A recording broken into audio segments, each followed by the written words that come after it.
Hi guys, this is just a quick video for anyone that missed or wasn't able to stay for the Peardeck part of the BT meeting, but you would still like to see a little bit how to use it.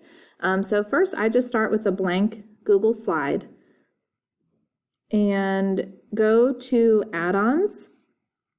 Now I already have it downloaded, so it's there on my list, but you will need to go to Get Add-ons.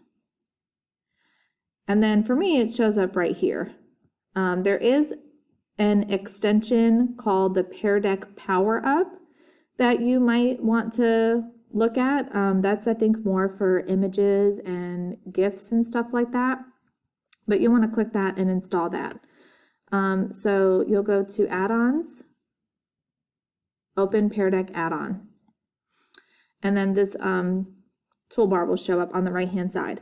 So the Peardeck add-on is how you build the Peardeck, but you will also need to come here when you want to start the lesson and share it with your kids. So one thing that I love about Peardeck is their template library. You can choose from warm-ups during the assessment or during the lesson, which has assessments, different types of activities, transitions, and the end of the lesson, reflections and exit tickets. You can also go through some critical thinking slides and social emotional learning slides. You can also narrow it down by your content and see if there's anything in there. One thing that I like about the slides from the templates is they are all editable. So if I want this to be the first slide that's up, obviously, if they're going to be virtual only, they're not going to be finding their seat. So you can edit any text that's on any of these templates.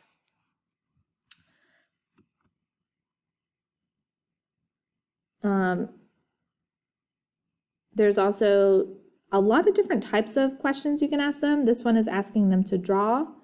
I'm going to go back and go to during the lesson. So you can ask them to summarize, true, false.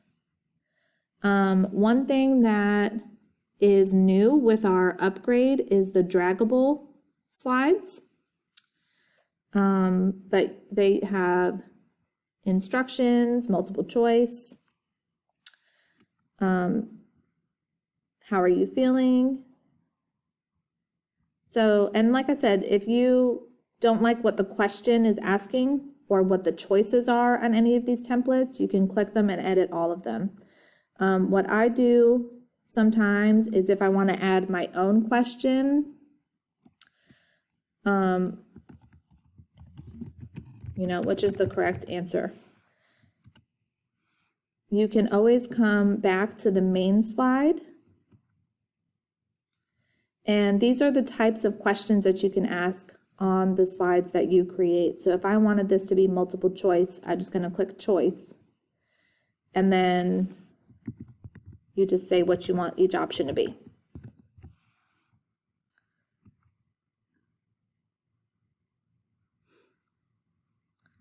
So two of the new types of questions that you can ask with the upgrade is you can ask them to draw a picture and you can make something draggable. So, how are you feeling today? And if I make that draggable,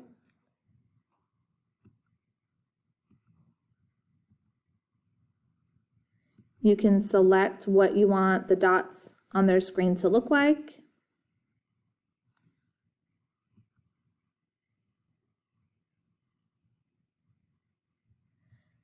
And then here is where you could put like, not well over here, to very good over there. And so on their end, they would see this dot and they could just drag their dot to wherever they were going to put their answer. All right, so from a student perspective, you're going to have to click Start Lesson. Now, if you pick Student Paced, then they can do this on an asynchronous day. it will give you a link that you can post to Google Classroom. So that's what I'm going to pick for this so that I can post this and you can see at any point in time what the student version looks like. But if you want to do it together synchronously as a class, then you'll pick instructor paste.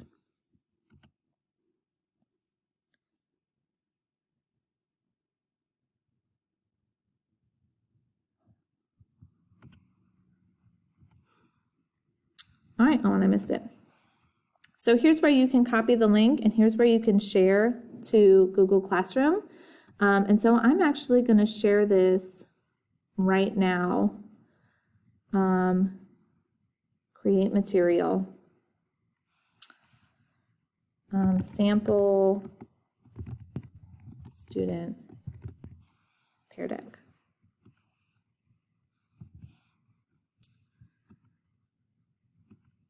Put it in both classrooms, no topic.